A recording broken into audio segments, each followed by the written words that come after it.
Hi guys, welcome back to the Fearless Beaver Survival Gear Knowledge Series.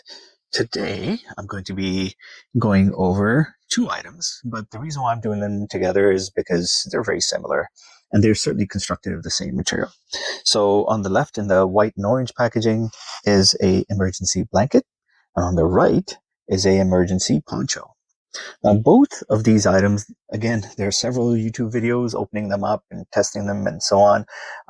This is a high-level video, just a few minutes for you to absorb it, and then you can do a deeper dive if you wish. This way, I make sure you are making good use of your time, and I value your time. All right, let's continue.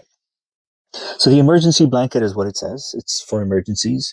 One of the things that can catch you off guard is whether it be heat exhaustion, hypothermia, frostbite, right? Those, you've heard those terms. So your body's ability to regulate temperature. Often, if you're in an isolated area, you're alone, and you have an injury, one of the greatest risks to you is shock, right? Body has a stress response.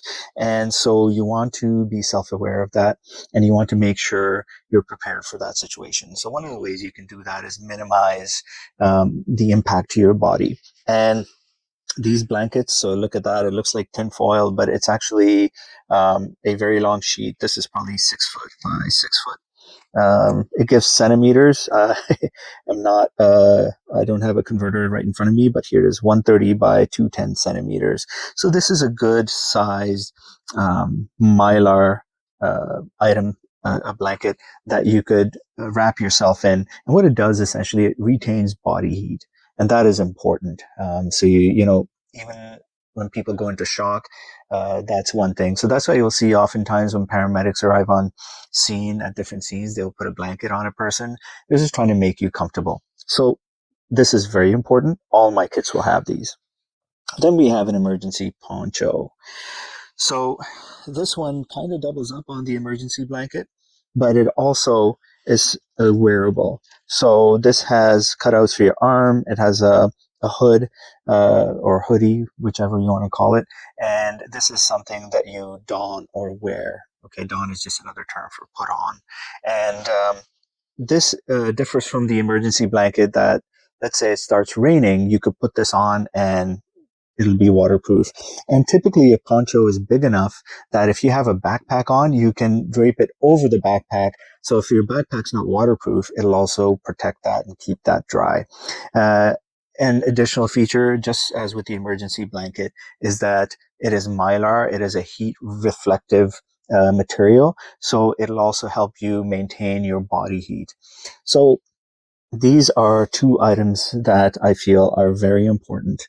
And listen, you might be going into a place where it's not snowing or not raining, but you never know how weather may change. Or as I mentioned earlier, if shock sets in, that can have certain effects on your body, and you want to be comfortable at the least, right? Because it's not just about the physical response, it's also about your mind. Often, when people are injured or in a stressful situation, that can also lead to the mind putting you at a disadvantage, right? It's that fight or flight. People can panic. Some people can hyperventilate. So these things are there just to not saying, oh, it's going to guarantee you're going to be fine if you wear this, but it's just about minimizing your risks through preparation.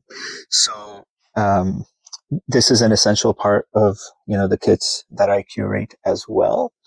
And the other piece to this is so compact and extremely light. And that is, again, as I've said in several other videos, a very important consideration. You don't want to be carrying something heavy for a long time. So this meets all the requirements. Once again, emergency blanket, emergency poncho, typically made with a material called Mylar, and great for heat retention, great for preventing you from dealing with extreme temperatures. All right. I'll close by saying that if there's any other items you want me to go over, just as I have with these, please comment in the comment section below. Thank you for watching. Please like, subscribe, and share with your friends. And as always, make the best of each day and stay fearless.